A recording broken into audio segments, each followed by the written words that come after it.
Du lundi au vendredi, nous mettons à l'honneur des entreprises mayennaises. Pascal Fouché. Avec ce matin, Éric Boitin, bonjour. Bonjour. En règle générale, la journée commence par un bon café. Moi, c'est plutôt du thé au petit déjeuner. Du thé avec un petit peu de sucre aussi? Non, sans sucre. Sans sucre, mais de bonnes tartines pour tenir la journée. Ah oui. Éric Boitin, vous êtes le chef d'entreprise de Serap Industrie. Vous avez 53 ans. L'entreprise est installée à Goron depuis 1963. Vous êtes entré dans l'entreprise en 1994. Vous avez pris les rênes de Serap Industrie en 2000. Serap Industrie est spécialisée dans la fabrication de matériel de conservation de produits agroalimentaires. Pour faire simple, vous êtes connu entre autres pour la fabrication des tanks à lait que l'on retrouve dans de nombreuses exploitations laitières du département, mais aussi en France, puisque vous représentez 70% du marché. J'ai envie de dire que la concurrence n'a qu'à bien se tenir. Écoutez, on travaille pour satisfaire nos clients. On remet sans cesse en question nos produits, nos services, de façon à ce qu'ils soient toujours le meilleur possible, en écoutant nos clients aussi. Et puis voilà quoi. Donc, les tanks à lait de Serap sont donc très connus dans le monde de l'élevage, mais vous êtes présent également dans d'autres domaines. Oui, on est présent aussi sur les cuves vinicoles. C'est une activité qui a fortement progressé ces dernières années et qui nous a permis d'être le fournisseur de châteaux prestigieux comme Château Margaux, Mouton Rothschild par exemple, mais aussi bientôt Moët Hennessy en Champagne. Une activité dont je pense nos ouvriers sont très fiers. Quand on fabrique une cuve pour ces gens-là, c'est je dirais, la quintessence de la chaudronnerie. Et donc, vous êtes le spécialiste de l'inox, finalement, et du refroidissement. Voilà. Depuis votre arrivée à la tête du groupe Serap, quels ont été les changements ? On a arrêté une activité plastique, composite, en fait, sous laquelle Serap était connu à l'époque, puisque les petits refroidisseurs de lait des années 70-80 étaient faits avec cette matière. Et aujourd'hui, on ne travaille plus que l'inox. Et on a développé l'export, bien sûr, dans les refroidisseurs de lait principalement, le process vinicole, et on s'est lancé à l'international. De quelle façon ? Bien, en fait, on a vite compris avec la mondialisation que fabriquer en France pour exporter, ce n'est pas possible dans tous les pays. Les pays protègent leur industrie locale avec des taxes de douane, notamment comme l'Inde, par exemple, ou le Brésil, ou la Chine. Et donc, la solution pour contourner ça, c'est d'aller s'installer dans ces pays pour fabriquer sur place. Ce qui veut dire qu'aujourd'hui, vous avez 2 usines de production, une à Goron et une autre en Inde ? Voilà, c'est ça. Et ce qui veut dire aussi que la mondialisation peut être pour les entreprises mayennaises des solutions de développement. Absolument. Mais alors, si vous avez choisi d'installer une usine de production en Inde pour produire donc, j'imagine avec un coût moins élevé, et c'est peut-être une décision qui a dû inquiéter, qui inquiète encore les salariés goronais ? Alors chez Serap, on a une culture de l'information. Serap est un peu particulière puisque les salariés ont accès au capital à travers un plan d'épargne d'entreprise et détiennent aujourd'hui 35% du capital du groupe Serap. Donc, qui dit actionnaire dit information, dit explication sur la stratégie et j'espère compréhension de cette stratégie par l'ensemble des salariés. Et pas de délocalisation à prévoir pour les salariés qui sont actuellement à Goron en direction de l'Inde par exemple ? Depuis que Serap s'est implanté en Inde, on a doublé le chiffre d'affaires à Goron et on a embauché 100 personnes à Goron. Et la production alors réalisée en Inde, c'est pour quel public, pour quel pays finalement ? Au départ, c'était fabriqué en Inde pour vendre en Inde, puisque l'Inde est le pays au monde qui produit le plus de lait. Presque 20% de la production mondiale de lait est en Inde. Et c'est un pays qui est très en retard sur le refroidissement du lait à la ferme par rapport à ce qu'est l'Europe. Donc on s'est dit, il faut y aller, c'est maintenant, pour que les aider à s'équiper. Et ce qui s'est fait donc. Et ce qu'on fait. Éric Boitin, vous êtes le chef d'entreprise de Serap Industrie, avec nous dans Made in Mayenne. Et dans quelques instants, on va parler d'une de vos préoccupations, une préoccupation aussi pour tous les Français en ce moment. Et on peut dire qu'on boit du petit lait avec vous ce matin. Il est 9h-10. France Bleu, France Bleu.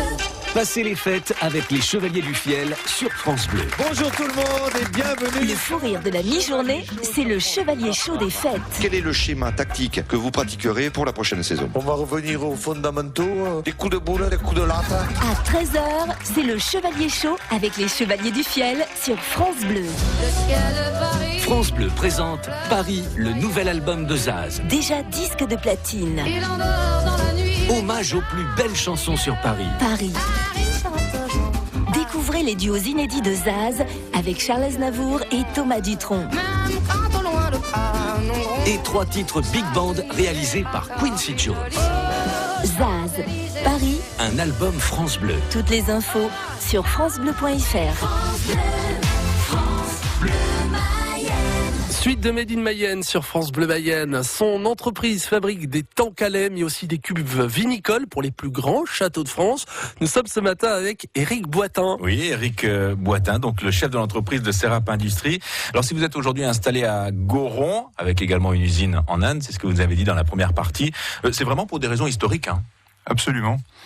C'est le fondateur de Serap, Marcel Badiche, qui a fondé Serap en 1963. Ce monsieur était aussi le directeur de la coopérative laitière des Trois Provinces à Pomain.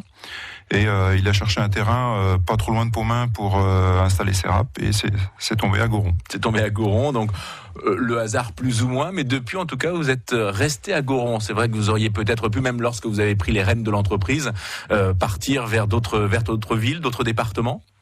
Alors, ce choix de partir de Goron, s'il avait fallu le faire, ça aurait été dans les années 70 qu'il aurait fallu le faire, parce que c'est les années où Serap a investi pour construire des bâtiments, 72 et 74, donc 2 bâtiments de 3000 m² à l'époque, et ensuite on a cessé de les agrandir, toujours au même endroit. Une entreprise qui montre que l'industrie française est une industrie de qualité quand même, hein. Oui. Vous savez, la mondialisation, la règle du jeu, c'est quand vous êtes meilleur que les autres, eh bien, si vous pouvez aller sur le terrain des autres pour vendre, eh bien, vous gagnez, tout simplement. Alors, vous nous avez parlé de l'histoire, hein, du pourquoi, d'ailleurs, votre entreprise est installée à Goron. Et vous êtes aussi un passionné d'histoire, j'ai l'impression, d'autant plus que vous venez d'éditer un livre, Les leçons de l'histoire, Serap 1963-2013. Alors, un livre qu'on ne trouve pas dans le commerce, mais vous avez une certaine fierté de nous le présenter ce matin. Oui, c'est un livre en fait coécrit avec mon père, Michel Boitin, et bien sûr avec l'aide de spécialistes de l'exercice. Dans ce livre, on a recueilli des témoignages de salariés, d'anciens salariés, de clients, de fournisseurs, de partenaires, et on a voulu en fait enregistrer cette histoire de façon à ce qu'elle puisse se transmettre aux futurs salariés de Serap, pour qu'ils sachent en fait ce qui s'est fait avant eux. Une entreprise qui réussit, c'est aussi une culture d'entreprise qu'on sait transmettre aux nouveaux salariés. On va parler aussi de l'actualité, parce que tous les matins, on demande aux chefs d'entreprise d'avoir un regard sur l'actualité. Dans l'actualité, et la presse ne cesse d'en parler, c'est l'une des préoccupations des Français en ce moment, c'est le chômage. Et vous faites partie des rares entreprises à embaucher en ce moment. Oui, donc Serap, tout en s'implantant en Inde, finalement, ça n'a pas nui à l'activité en France, bien au contraire, puisqu'on a doublé le chiffre d'affaires en 8 ans, et on a embauché une centaine de personnes depuis sur le site de Goron, dont 80 ouvriers. En gros, chaque année, on embauche 10 ouvriers, dont 7 chaudronniers, et les autres, c'est monteurs, frigoristes et conducteurs de machines. Et vous êtes donc en relation avec, par exemple, le lycée technique de Mayenne, qui forme des chaudronniers ? Voilà, le lycée Léonard de Vinci a une filière qui s'appelle ROC SM, réalisation ouvrages chaudronnés et structures métalliques, donc qui s'adresse aux jeunes qui veulent être aussi bien monteurs de charpente métallique, carrosserie automobile, un soudeur de différents types de produits. Et donc, au sein de ce lycée, ils forment 10 jeunes par an, et nous, on en embauche 7 par an. 7 qui viennent du lycée ? Non, alors, pas forcément. Il y en a qui viennent du lycée, d'autres qui viennent d'ailleurs. Et pour notre embauche, on fait feu de tout bois. C'est-à-dire qu'on va même recruter des gens qui ont déjà une vie professionnelle, mais dans d'autres filières que la chaudronnerie, et qu'on recrute et qu'on forme sur des stages de formation qui durent plusieurs mois. Là, on a repris cette année un cycle de formation par session de 2 mois. Donc une session en septembre, une autre en novembre et puis une autre qui sera en janvier. Et on cherche encore des gens pour ces sessions. Et vous n'hésitez pas d'ailleurs à aller chercher des ouvriers qualifiés à l'étranger ? Oui. On peut être surpris quand même qu'en France, on n'ait pas des ouvriers qui pourraient travailler chez vous. C'est quand même désolant d'être obligé d'aller chercher des chaudronniers polonais. On a une dizaine de chaudronniers polonais à Goron en ce moment, parce qu'on ne trouve pas de chaudronniers français. Donc, si vous êtes chaudronnier, vous souhaitez travailler donc à Serap Industrie, n'hésitez pas à prendre contact avec Éric Boitin. C'était notre invité ce matin dans Made in Mayenne. Merci d'être venu dans nos studios. On va vous souhaiter une très bonne journée. Merci, vous de même. Bonne journée. Et à bientôt sur France Bleu Mayenne. Et une interview à retrouver sur notre site francebleu.fr.